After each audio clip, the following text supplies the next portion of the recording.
निश्चित तौर पर गुरुग्राम कॉन्क्लेव की बात हो रही है। तमाम बड़े गेस्ट हमारे साथ हैं। मंत्री जी बहुत बहुत स्वागत है आपका। इंतजार तो आपसे हम रिबन कटवाना चाह रहे थे, लगता है ट्रैफिक में फंस गए। तो गुरुग्राम कॉन्क्लेव का पहला सवाल ही इसी से है, क्या ट्रैफिक आसपास गुरुग्राम के स्मूथ नहीं है? सड़कों को लेकर और काम किया जाना बाकी है? दिन ब दिन ट्रैफिक बढ़ रहा है। सरकार उन सबको प्रयास कर रही है, लेकिन ट्रैफिक इतना बढ़ रहा है कि उससे कहीं ना कहीं परेशानी आ ही जाती है। लेकिन पिछले दिनों में आपने देखा कि गुड़गांव में कितना इस ट्रैफिक को लेकर जो इंतजामात हुए हैं वो काफ़ी लोगों को राहत मिली है। सरकार बात करती है कि स्मार्ट सिटी बनाएंगे गुरुग्राम को, लेकिन सर अब कुछ बात थोड़ी तीखी हो जाएंगी। उसके बाद आप लोगों से पूछ लेंगे आप लोगों का रिपोर्ट कार्ड क्या है। आए दिनों जिस तरह की समस्याएं आती हैं, खासतौर से गुरुग्राम की बात करें, एक पिक्चर है, ग्लोबल पिक्चर जाती है। गुरुग्राम है दिल्ली एनसीआर का सबसे महत्वपूर्ण शहर है, एमएनसीज हैं, गूगल है, तमाम बड़ी बड़ी कंपनियां हैं। लेकिन जैसे ही बारिश होती है चक्का जाम हो जाता है। जितने आपने अंडरपास बनाए हैं सारे भर जाते हैं। इनके लिए सरकार की जो प्लान थी, आप लोगों की भी सरकार सेकेंड टर्म की है सर, लगातार आप लोग काम करने का दावा करते हैं, लेकिन वो चक्का और गुरुग्राम जैसे शहर का चक्का अगर जाम होता है तो जो ग्लोबल इमेज है कहीं ना कहीं उसको भी धक्का लगता है। अगर सही तरीके से देखा जाए तो शुरू से ही सरकार चाहे कोई रही हो, किसी भी शहर की डेवलपमेंट के लिए, किसी भी इलाके के लिए उसकी प्लानिंग सही नहीं बनी। गुड़गांव के लिए ये जो प्रॉब्लम आप बता रहे हो, मैं ये मानता हूँ कि इसके जो पानी के रास्ते थे, निकास के रास्ते थे, उनको लोगों ने अवरुद्ध कर दिए। सरकार को उसी समय ध्यान देना चाहिए था कि किसी तरह से ये रास्ते जो पानी निकासी के ना रुके, और अगर उसको रोक देती सरकार उस समय तो आज ये प्रॉब्लम नहीं होती। आपके लिहाज से आते हैं हम अपने दूसरे गेस्ट के साथ भी। सर आपके लिहाज से जब से बीजेपी की सरकार आई है, मनोहर लाल जी ने कमान संभाली है गुरुग्राम में, और अहिरवाल की तरफ अगर आपकी तरफ चले जाएं तो वहां के भी कुछ उदाहरण आप पेश कर सकें, क्या फर्क आया है? तमाम जनता आपको देख रही है और विपक्ष के नेता भी आ चुके हैं, कैप्टन अजय सिंह यादव, क्योंकि जो आप बोल के जाएंगे ना वो सब नोट कर रहे हैं, तमाम चीजों का आपको सवाल पूछेंगे। ये अहिरवाल हरियाणा का दक्षिणी हरियाणा कहलाता है, और दक्षिणी हरियाणा में एक सबसे बड़ी प्रॉब्लम यहाँ के भूमिगत जल स्तर की है। यहाँ की भौगोलिक स्थिति सूखा इलाका कहलाता है, पहाड़ है, बाड़ू है, और पानी शुरू से यहाँ कब रहा है, भूमिगत पानी जो है वो कहीं भी 200-300 फीट से नीचे पहले भी नहीं था। और अब तो उसका जैसे जैसे इस पानी की खपत बढ़ी, ये भूमिगत जल स्तर हज़ारों फीट नीचे तक चला गया। आज हमें ज़रूरत थी सबसे ज़्यादा किसी ना किसी तरह से इस भूमिगत जल स्तर को रोकने की, या हमारे किसान को ऊपर से पानी देने की। और हमारी सरकार ने इस पिछले 6 साल में, 7 साल में दक्षिणी हरियाणा को भरपूर पानी दिया है। और इस बार तो मैं डिस्ट्रिक्ट महेंद्रगढ़ से आया हूँ। हमने हमारे ज़िला महेंद्रगढ़ की सभी नहरों को, सभी डिस्ट्रीब्यूटर्स को टेल किया है, अंतिम छोर तक हमने पानी पहुँचाया है। आज भी नहरों में पानी चल रहा है, पिछले 3 महीने से लगातार पानी चल रहा है, और अनेकों अनेकों गाँवों का जल स्तर, ये रिपोर्ट है कि जल स्तर काफ़ी ऊपर आ गया। जहाँ 500-500, 1000-1000 फीट तक जल स्तर था, वो जल स्तर उठकर 200-150 फीट के ऊपर दोबारा से आ गया है। और यही हम चाहते थे, और ये हमारी सरकार की एक बहुत बड़ी उपलब्धि प्रदेश में रही है। बिल्कुल, और अभी ये उपलब्धि और कितने स्तर तक जाती है सर, ये भी देखने वाली बात होगी। इसमें थोड़ा शायद और वक्त लगेगा। आपके पास लौटेंगे सर। मैं अब सर आपके पास आना चाहूँगी। हमारे साथ पवन यादव मौजूद हैं, जो कि प्रेसिडेंट हैं IIMT मानेसर के। सर बहुत स्वागत आपका। जी धन्यवाद। पवन जी, क्योंकि अगर बात करें इस गुरुग्राम शहर की, जो गगनचुंबी इमारतें हैं इस शहर में, जो पूरे शहर की व्यवस्था है, एक प्लानिंग है, जो टाउनशिप प्लानिंग है, कहीं ना कहीं IIMT मानेसर का बहुत बड़ा योगदान है उसमें। अगर हम IIMT मानेसर के इंफ्रास्ट्रक्चर की सबसे पहले आपसे बात करना चाहेंगे, कैसा इंफ्रास्ट्रक्चर है और किस तरीके की चुनौतियां हैं? देखिए, मानेसर की उपलब्धियां जब मैं यहाँ आया तो उससे पहले जो पैनल था उसमें बार बार मानेसर का नाम सुनने को मिला, तो मैं मानता हूँ कि कहीं ना कहीं मानेसर एक्चुअली बड़ा हो चुका है। आज हर कॉन्क्लेव में आज मानेसर एक ग्लोबल सिटी के लिए बड़ा नाम बन गया है। आप यूरोप में जाएंगे, यूएस में जाएंगे, जापान में जाएंगे, आपको ज़्यादा एक्सप्लेन करने की ज़रूरत नहीं पड़ेगी, मानेसर इतना बड़ा हो गया है। और इंफ्रास्ट्रक्चर मानेसर इंडस्ट्रियल एरिया का अगर आप कंपेयर करेंगे तो दुनिया में चाहे वो चाइना हो या जापान हो, उनके मुकाबले का उस लेवल का पैरामीटर आप चेक करेंगे, इतना अच्छा शहर बनाया है। उस शहर की वजह से आज हमारा गुड़गांव भी पूरा बड़ा हो रहा है। आप वहाँ देखेंगे सारे एमएनसीज, आज कोस बाइक की बात करते हैं हम, एक चाइनीज़ कंपनी है, उन्होंने अपना इन्वेस्टमेंट वहाँ लाके लगाया है क्योंकि उनको ट्रस्ट है गवर्नमेंट ऑफ हरियाणा पे, आईएमटी इंडस्ट्रियल एरिया के इंफ्रास्ट्रक्चर पे। उस इंफ्रास्ट्रक्चर को इतनी अच्छी प्लानिंग दी है कि आने वाले 100 साल तक वो इंफ्रास्ट्रक्चर सबसे स्ट्रांग रहेगा। और उसका कंपटीशन अगर आप देखते हैं तो दुनिया के यूरोपियन कंट्रीज़ के इंडस्ट्रियल एरिया के मुकाबले का है। आप वहाँ देखोगे खाली ऐसा नहीं इंडस्ट्रियल प्लॉट दिया गवर्नमेंट ने, प्लॉट्स के साथ साथ जो बाकी इंडस्ट्रियल एरिया को जो इंफ्रास्ट्रक्चर है, बेसिक एमिनिटीज़, हॉस्पिटल्स हैं, ईएसआई हॉस्पिटल्स है, पुलिस प्रोटेक्शन बहुत अच्छे लेवल पे, डीसीपी ऑफिस वहाँ पे गवर्नमेंट ने खोला है। और ये फैसिलिटीज़ गवर्नमेंट ऑफ हरियाणा ने 20 साल पहले दी थी। तो आज हरियाणा का निवासी एक एक जन उसका लाभ ले रहा है, वहाँ पे एम्प्लॉयमेंट जनरेट हो रहा है। मानेसर में देखोगे 3.5 लाख लोग वहाँ पे काम करते हैं, हरियाणा से भी है, हरियाणा के बाहर से भी है। तो वो एक अच्छी प्लानिंग गवर्नमेंट ने जब की थी तो आज उसका देश, प्रदेश और दुनिया को लाभ मिल रहा है। तो वो नो डाउट सबसे बेहतरीन एरिया है। इंडस्ट्रियल एसोसिएशन को आप रिप्रेजेंट करते हैं पवन जी, एक दुखती रग मैं छेड़ देता हूं इंडस्ट्री की भी, और मंत्री जी आप भी थोड़ा ध्यान से सुनिएगा।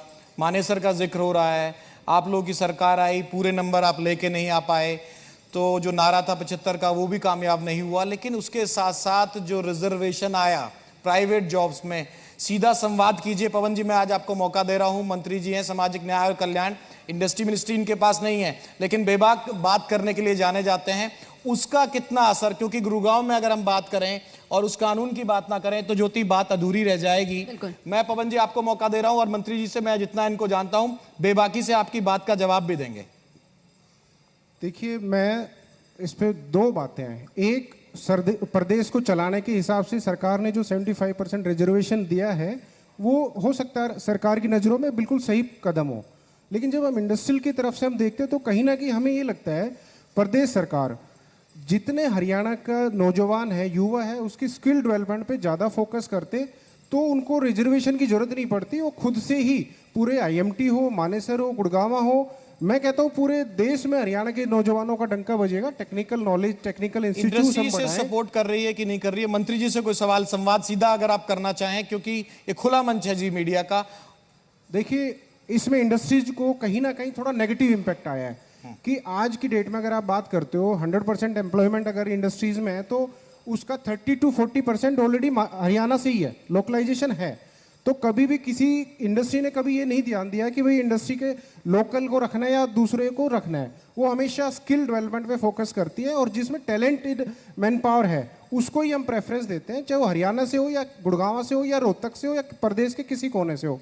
तो कहीं ना कहीं थोड़ी बाउंडेशन तो हमें भी फील होती है, अनईजी लगता है हमें भी कि यार प्रेशर ना हो, हम स्कीम लेके आए, पॉलिसीज लेके आए और कॉलेज और स्कूल इतने ज़्यादा कर दे कि नॉट 75%, मैं कहता हूँ 100% हरियाणा के लोगों को रोजगार मिले, कोई हरियाणा का निवासी बेरोजगार ना हो। मैं भी हरियाणा का ही हूँ, मैं भी ये चाहता हूँ कि हरियाणा में इंडस्ट्रीज भी खूब बढ़े, हरियाणा के लोग व्यापार में आए, बिजनेस में आए। खाली एग्रीकल्चर से किसी देश का दुनिया में कभी गुजारा नहीं हुआ है। आप दुनिया में जितने बड़े से बड़ी कंट्रीज देख लीजिए, चाहे चाइना देख लीजिए, यूएस देख लीजिए, जापान 12.5 करोड़ की पॉपुलेशन लेके वो वर्ल्ड की 3rd इकोनॉमी बना हुआ है, जबकि हम 130 करोड़ की पॉपुलेशन लेके आज भी खेती में लगे हुए हैं। तो इंडस्ट्रियलाइजेशन को बढ़ावा दीजिए। मैं कहता हूँ हरियाणा का हर आदमी रोजगार लेगा, मानेसर में, बावल में, कहीं भी लेगा। आईएमटी सोना गवर्नमेंट इतने बड़े लेवल पे जो प्लान लेके आई है तो बिना रिजर्वेशन के हरियाणा के सभी लोगों को रोजगार मिलेगा। सर आपका जवाब, न्याय कीजिए आप, इंडस्ट्री की आवाज आप तक पहुंच गई है। देखिए, जिस भाव को लेकर सरकार आरक्षण दे रही है, चाहे सरकारी नौकरी में तो दे ही रही है। गठबंधन का धर्म निवारी है सरकार। हम चाहते हैं उसी प्रकार से गठबंधन का धर्म प्राइवेट सेक्टर में भी सभी समाज के वर्गों के बच्चों को आरक्षण मिले, यदि उनकी अवेलेबिलिटी है तो। और कहीं ना कहीं देखा गया है कि उनकी अवेलेबिलिटी रहती है, लेकिन इंडस्ट्रीज में उनको प्राथमिकता नहीं दी जाती। तो उस उद्देश्य को लेकर सरकार ने ये नियम बढ़ाया है। और हम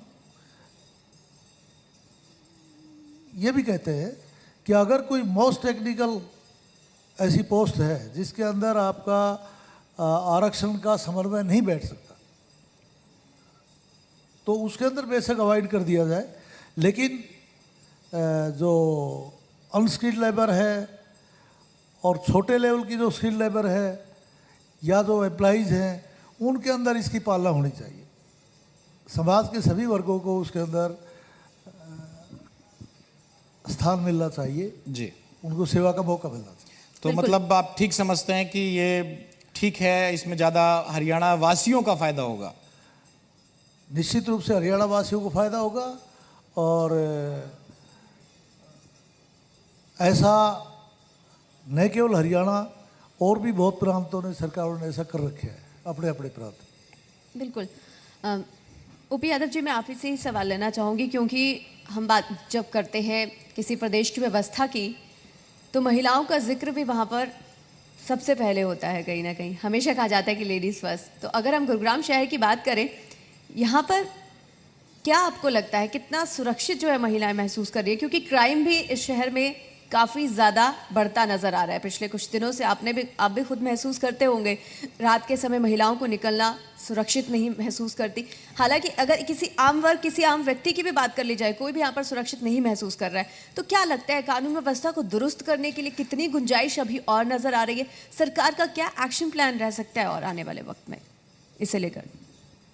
देखिए, क्राइम को और लॉ एंड ऑर्डर को लेकर हमारी सरकार बड़ी सजग है। और गुड़गांव जैसा इतना बड़ा शहर जो है, छोटे मोटे क्राइम हो सकते हैं, लेकिन फिर भी यदि आप तुलना करेंगे, दिल्ली की परले छोर पर नोएडा है, इधर गुड़गांव है, गाज़ियाबाद है, तो उनकी तुलना में इस क्षेत्र में क्राइम कम है। लेकिन सर, गाजियाबाद भी तो हरियाणा का ही के तो साथ लगते साथ वाले लगा जो हुआ NCR हिस्सा है। पवन जी, एक सवाल मैं आपकी तरफ आना चाह रहा था। आपने कहा मानेसर ने अपनी एक जगह बनाई है, मानेसर ने तमाम चीजें की हैं, मंच पे बात हो रही है। गुरुग्राम ने जितना एक्सपेंड किया है अपने आप को, जितनी पहचान बढ़ाई है, ये लोग सब उदाहरण में सब लोग मेरे से सहमत होंगे। कहीं ना कहीं फरीदाबाद पहले हुआ करता था, ऐसा क्या कुछ और किया जाने की जरूरत है कि यहाँ इंडस्ट्री में, दिल्ली NCR के हिसाब से गुड़गांव ठीक है, नोएडा में भी इंडस्ट्रीज हैं, लेकिन आपका ही जो पड़ोसी राज्य है, मतलब हरियाणा का ही पड़ोसी राज्य है, यूपी है, नोएडा और ग्रेटर नोएडा की जो रफ्तार है, वो आपको नहीं लगता कि आने वाले दिनों में खासतौर से दिल्ली NCR में और गुरुग्राम के लिए चुनौती हो सकती है? उसके लिए सरकार को क्या कुछ और करना चाहिए? देखिए, मैं पहली बात तो आपसे सहमत नहीं हूँ कि गाजियाबाद या नोएडा हरियाणा से आगे बढ़ रहे हैं। नोएडा, ग्रेटर नोएडा में जो बाहर की इन्वेस्टमेंट है, उसमें अगर मोबाइल कंपनियों का जिक्र कर लें, और जिस तरह से ओपी यादव जी भी कहीं ना कहीं सहमत होंगे, योगी सरकार जो वहाँ है वो अपनी एक पिक्चर प्रेजेंट कर रही है। जेवर एयरपोर्ट की बात कर रहा हूँ मैं बताता हूँ आपको। देखिए, जो मोबाइल बन रहे हैं आज नोएडा में, वो यूपी गवर्नमेंट के किसी उससे मेहनत से या उनके किसी पॉलिसी से नहीं बन रहे। वो सेंट्रल गवर्नमेंट की एक पॉलिसी आई थी मोबाइल के लिए, क्योंकि आज मोबाइल का इस्तेमाल इतना ज़्यादा हो रहा है। आप ट्रस्ट करोगे, हिंदुस्तान में आज एक साल में 35 करोड़ मोबाइल बनते हैं। गवर्नमेंट एक स्कीम लेके आई थी, सेंट्रल गवर्नमेंट, PLI।